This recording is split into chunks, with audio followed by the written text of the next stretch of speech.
1981 October 4 Ernakulam Varapuzha അതിരൂപതയുടെ പുതിയതായി നിർമ്മിച്ച ആസ്ഥാന ദേവാലയമായ സെയിന്റ് ഫ്രാൻസിസ് അസീസി കത്തീഡ്രൽ വിശ്വാസികൾക്ക് തുറന്നുകൊടുത്തു.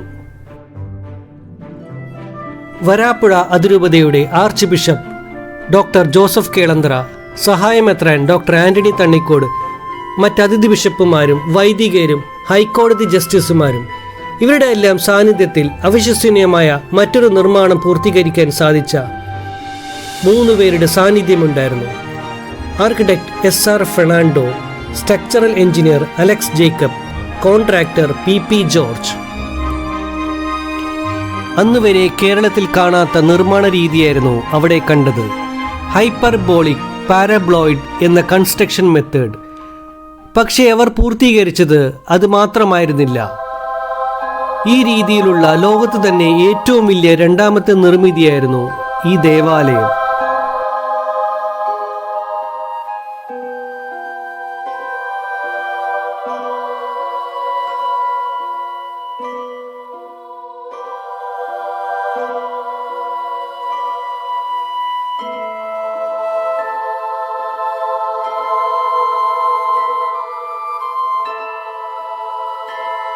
Welcome to Ashten concepts.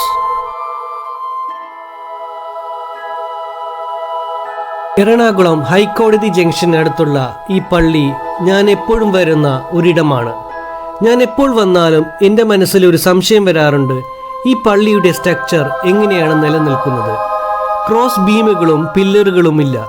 പിന്നെ എങ്ങനെയാണ് ഈ പള്ളിയുടെ സ്ട്രക്ചർ നിലനിൽക്കുന്നത്? ഈ നിർമ്മാണത്തെക്കുറിച്ച് എന്നോട് ആധികാരികമായിട്ട് പറഞ്ഞു തരാൻ ആർക്കുമായില്ല. അതിനാലാണ് ഞാൻ ഈ നിർമ്മാണത്തെക്കുറിച്ച് അന്വേഷിക്കാൻ ആരംഭിച്ചത്. അതിനുവേണ്ടി ഈ നിർമ്മാണത്തിൻ്റെ പ്രധാന സ്ഥാനം വഹിച്ചിരുന്ന വ്യക്തികളെക്കുറിച്ച് അന്വേഷണം ആരംഭിച്ചു. ഈ അന്വേഷണത്തിൽ എനിക്ക് മനസ്സിലായത്, ഈ പള്ളിയുടെ നിർമ്മാണ സമയത്ത് അന്താരാഷ്ട്ര തലങ്ങളിൽ ചർച്ച ചെയ്യുകയും അംഗീകാരങ്ങൾ ലഭിച്ചിരുന്നതെന്നാണ്. 1975 ഇവിടെ നിലവിലുണ്ടായിരുന്നത് പോർച്ചുഗീസുകാർ പണിത ബരോക്ക് ആർക്കിടെക്ചറൽ ശൈലിയുള്ള പള്ളിയായിരുന്നു. പള്ളിയുടെ കാലപ്പഴക്കവും രൂപത ആസ്ഥാന ദേവാലയത്തിന് വേണ്ട സ്ഥലപരിമിതിയുമാണ് പുതിയ വലിപ്പമുള്ള ദേവാലയം വേണമെന്നുള്ള ആശയം മുന്നോട്ട് വന്നത്. അന്ന് ഈ പള്ളിയിൽ ഉണ്ടായിരുന്നത് വളരെ ദീർഘവീക്ഷണമുള്ള ഒരു പള്ളി വികാരിയായിരുന്നു, മോൺസിഞ്ഞോർ അലക്സാണ്ടർ വടക്കുംതല. വലിയ ഇടവകയായതുകൊണ്ട് വലിപ്പമുള്ള പള്ളി വേണമെന്നായിരുന്നു പൊതുവെയുള്ള അഭിപ്രായം. നിലവിലുണ്ടായിരുന്ന ബരോക്ക് ആർക്കിടെക്ചറൽ ശൈലിയിലുള്ള നിർമ്മാണം വലിപ്പമുള്ള പള്ളികൾക്ക് സാധിക്കുമായിരുന്നില്ല. കൂടുതൽ വിശ്വാസികൾക്ക് ഒരേ സമയം പ്രാർത്ഥനാ കർമ്മങ്ങൾ വീക്ഷിക്കാൻ സാധിക്കണം എന്നായിരുന്നു മറ്റൊരു അഭിപ്രായം.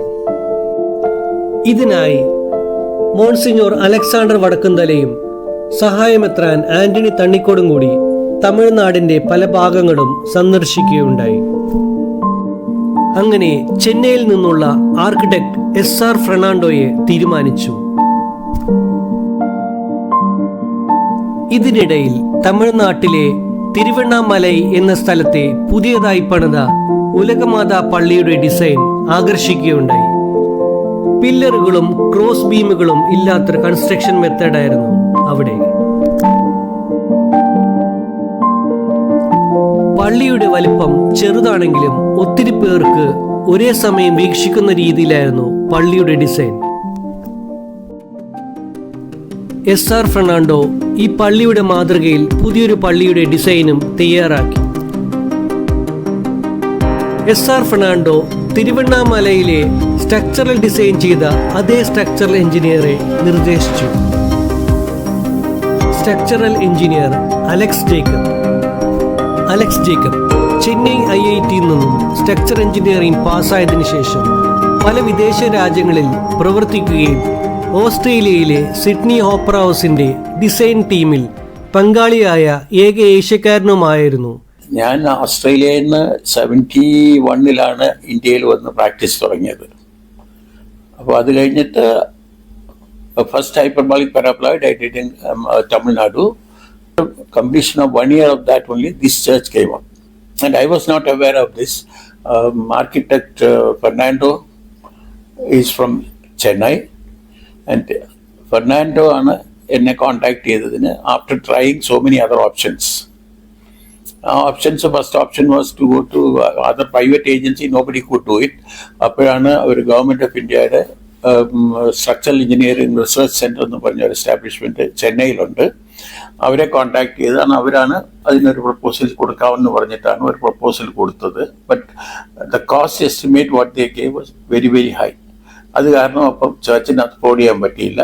ആ ഡിസൈനും it was strictly it is not hyperbolic paraboloid. അത് അവർ റിബ്ഡ് സ്ട്രക്ചറായിട്ടാണ് ചെയ്തത്. ആ റിബ് സ്ട്രക്ചർ എന്ന് പറയുന്നത് ഹൈപ്പർബോളിക് പാരാബോളോയിഡിലെ ഷേപ്പേ വരത്തുള്ളൂ theoretically, and it was very very expensive. അങ്ങനെ എന്നെ കോൺടാക്ട് ചെയ്തപ്പോൾ ചെയ്യാവുന്ന സമ്മതിച്ചു. തിരുവണ്ണാമലയിലെ പള്ളിയുടെ അതേ സ്ട്രക്ചറൽ മെത്തേഡ് തന്നെയാണ് അലക്സ് ജേക്കബ് ഇവിടെ ചെയ്യാൻ നിർദ്ദേശിച്ചത്. Hyperbolic paraboloid shell construction. എന്താണ് ഹൈപ്പർബോളിക് പാരാബോളോയിഡ് ഷെൽ കൺസ്ട്രക്ഷൻ? ഇന്ത്യയിൽ തന്നെ അത്ര കേട്ടുകേൾവിയില്ലാത്ത കൺസ്ട്രക്ഷൻ മെത്തേഡാണത്. ഈ രീതിയിലുള്ള കൺസ്ട്രക്ഷൻ മെത്തേഡ് ലോകത്താദ്യമായിട്ട് റഷ്യയിൽ 1896 വ്ളാഡിമിർ ഷുക്കോവ് എന്ന റഷ്യക്കാരനാണ് ഇതിന് തുടക്കം കുറിച്ചത്. ലോകത്ത് പലയിടത്തും ഇതുപോലെയുള്ള നിർമ്മാണ രീതി പിന്തുടർന്ന് പോന്നിട്ടുണ്ട്. റൂഫിംഗ് സ്ട്രക്ചർ 2 പോയിന്റിലേക്ക് മാത്രം ലോഡ് സപ്പോർട്ട് ചെയ്യുന്ന രീതിയാണ് ഹൈപ്പർബോളിക് പാരാബോളോയിഡ്. പള്ളിയുടെ കോൺട്രാക്ട് വർക്ക് ആരെ ഏൽപ്പിക്കുന്നുള്ള കാര്യത്തിൽ ഒരേ ഒരു പേരാണ് മുന്നോട്ട് വന്നത്, PP ജോർജ്.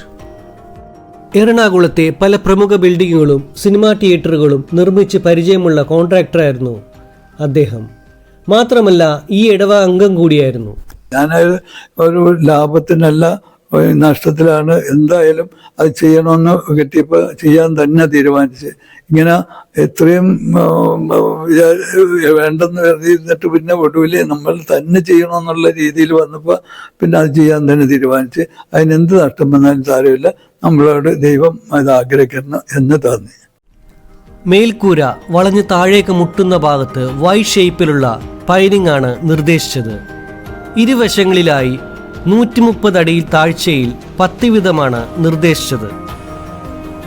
പൈലിംഗ് പണികൾ ഏഷ്യ ഫൗണ്ടേഷൻ ആൻഡ് കൺസ്ട്രക്ഷൻ എന്ന കമ്പനിയാണ് ഏറ്റെടുത്തത്.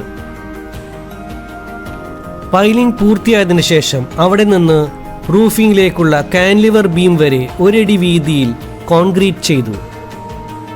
ഈ പണിയെല്ലാം കോൺട്രാക്ടർ PP ജോർജ് വളരെ പെട്ടെന്ന് പൂർത്തീകരിച്ചു. നിർമ്മാണത്തിന്റെ ഏറ്റവും പ്രധാനപ്പെട്ട ഘട്ടത്തിലേക്കാണ് പിന്നീട് പോയത്, റൂഫിംഗ് കോൺക്രീറ്റ്.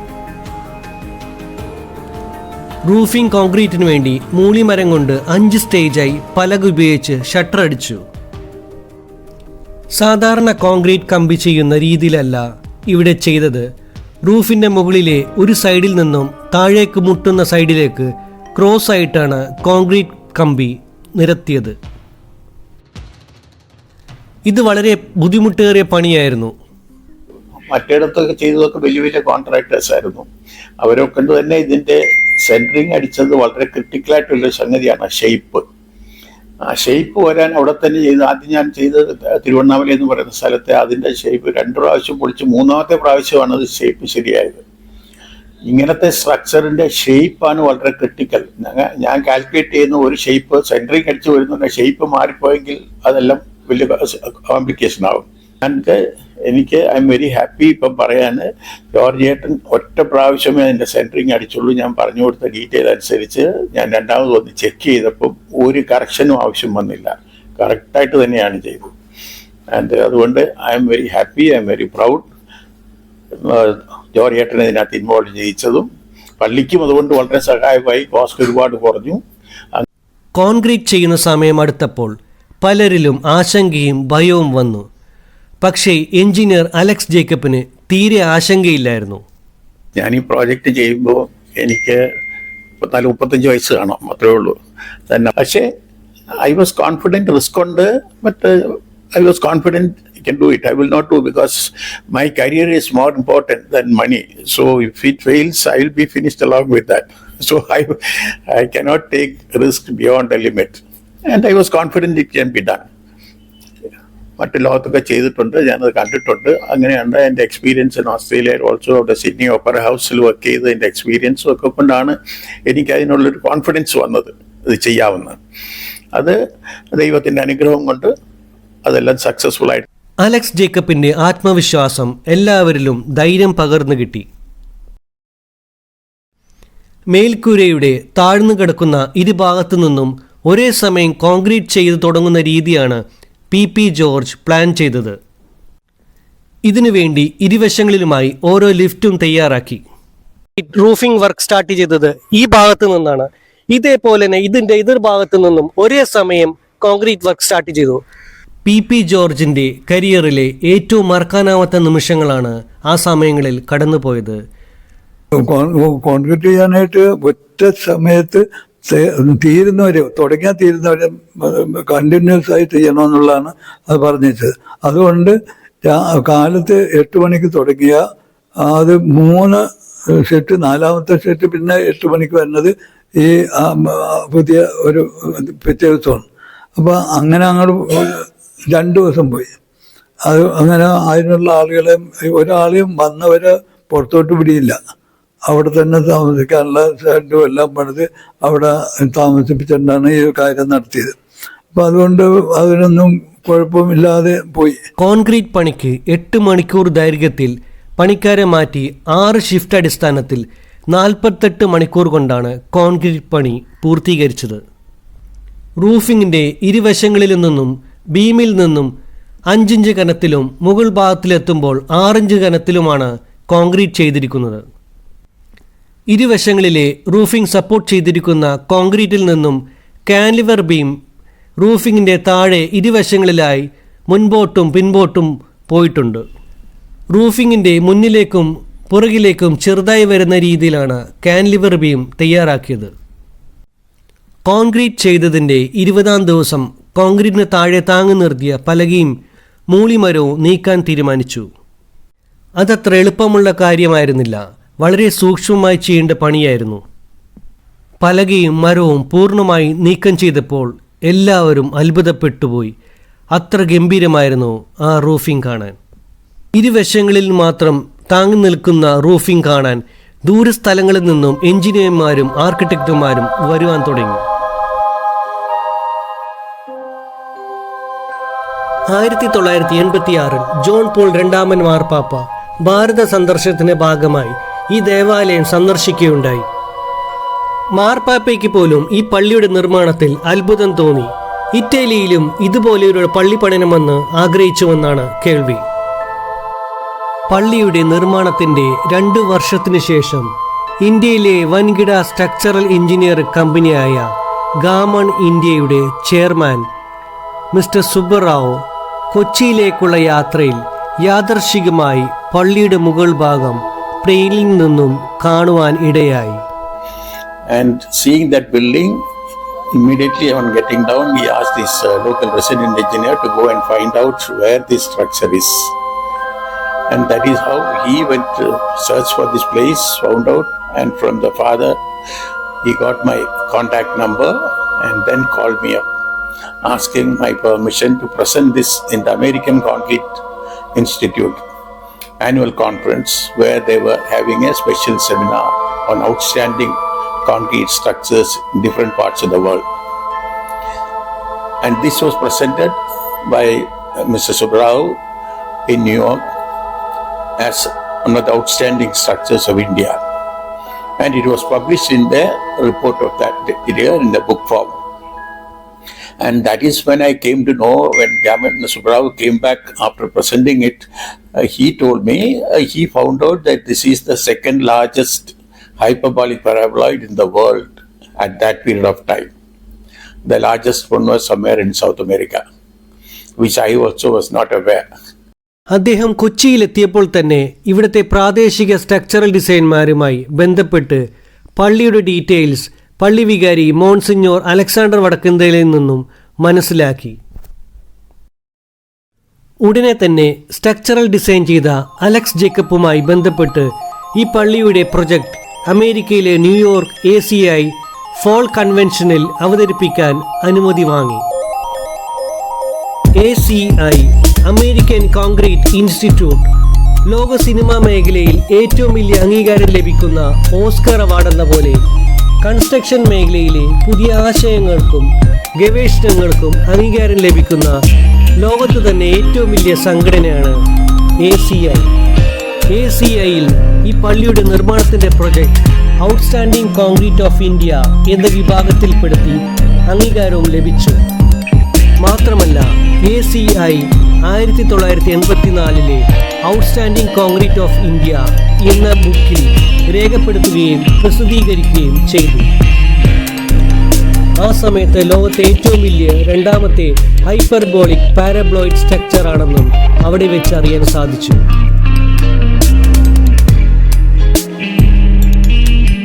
1984 ലോകത്തെ ഏറ്റവും വലിയ ഹൈപ്പർബോളിക് പാരബ്ലോയിഡ് ഷെൽ കൺസ്ട്രക്ഷൻ എന്ന സ്ഥാനം ലഭിച്ചിട്ടും 44 വർഷത്തിന് ശേഷം അലക്സ് ജേക്കബിൽ നിന്നാണ് ഈ വിവരങ്ങൾ അറിയുന്നത്. പള്ളിയുടെ നിർമ്മാണത്തിന് ശേഷം അലക്സ് ജേക്കബുമായി ബന്ധപ്പെടുവാൻ സാധിച്ചിരുന്നില്ല. അലക്സ് ജേക്കബ് ചെന്നൈ എന്നറിവ് മാത്രമേ എൻ്റെ അറിവിലുണ്ടായിരുന്നുള്ളൂ. അതിൽ നിന്നും ഞാൻ അന്വേഷിച്ചു, അദ്ദേഹത്തെ കണ്ടെത്തി. ചെന്നൈയിൽ യുണൈറ്റഡ് കൺസൾട്ടൻസ് എന്ന സ്ഥാപനം നടത്തി വരുന്ന അലക്സ് ജേക്കബ് എന്ന പ്രഗത്ഭനായ സ്ട്രക്ചറൽ എഞ്ചിനീയറിനെ 82-ാം വയസ്സിൽ പള്ളി നിർമ്മാണത്തിൻ്റെ 44 വർഷത്തിന് ശേഷം ഇവിടെ കൊണ്ടുവരാൻ സാധിച്ചു. ഇത് തികച്ചും അസാധ്യമായിരുന്നു. ഈ പള്ളിയിലെ മാതാവിൻ്റെ അനുഗ്രഹം കൊണ്ട് മാത്രമാണ് സാധിച്ചത്. ഇന്ന് ഈ പള്ളി നിർമ്മാണത്തിൻ്റെ 44 വർഷത്തിൽ എത്തി നിൽക്കുന്ന സമയത്ത് 94 വയസ്സ് കഴിഞ്ഞ PP ജോർജും 82 വയസ്സ് കഴിഞ്ഞ അലക്സ് ജേക്കബ് അസാധ്യമായ നിർമ്മാണത്തിൻ്റെ ഓർമ്മയിൽ നിൽക്കുമ്പോൾ തീർച്ചയായിട്ടും ഈ നിർമ്മാണത്തിന് മുൻകൈയെടുത്ത് എല്ലാ സഹകരണവും അനുമതിയും കൊടുത്ത മരണമടഞ്ഞ ആർക്കിടെക്ട് SR ഫെർണാണ്ടോയെയും മോൺസിഞ്ഞോർ അലക്സാണ്ടർ വടക്കുംതലയെയും സ്മരിക്കാതിരിക്കാൻ സാധിക്കില്ല. ഇവിടെ വരുന്ന വിശ്വാസികൾക്ക് വളരെയേറെ അനുഗ്രഹങ്ങൾ ലഭിക്കുന്ന കപ്പൽ പള്ളി എന്ന നാമത്തിൽ അറിയപ്പെടുന്ന ഈ അത്ഭുത ദേവാലയത്തിൻ്റെ നിർമ്മിതി ശരിക്കും ഒരു അത്ഭുതം തന്നെയാണ്. ഈ പള്ളിയുടെ നിർമ്മാണത്തെക്കുറിച്ചുള്ള വീഡിയോ നിങ്ങൾക്ക് ഇഷ്ടപ്പെട്ടിട്ടുണ്ടെങ്കിൽ തീർച്ചയായിട്ടും ലൈക്കും കമൻറ്റും ചെയ്യുക. ഇത് കാണാൻ താല്പര്യമുള്ളവർക്ക് ഷെയറും ചെയ്യുക. കപ്പൽ പള്ളി എന്ന പേരിൽ മറ്റൊരു വീഡിയോ നേരത്തെ ചെയ്തിട്ടുണ്ട്. അതിനെക്കുറിച്ച് അറിയാൻ മുകളിൽ ഡീറ്റെയിൽസ് കൊടുത്തിട്ടുണ്ട്. മറ്റൊരു വ്യത്യസ്തമായ വീഡിയോയുമായി വീണ്ടും വരാം. Bye.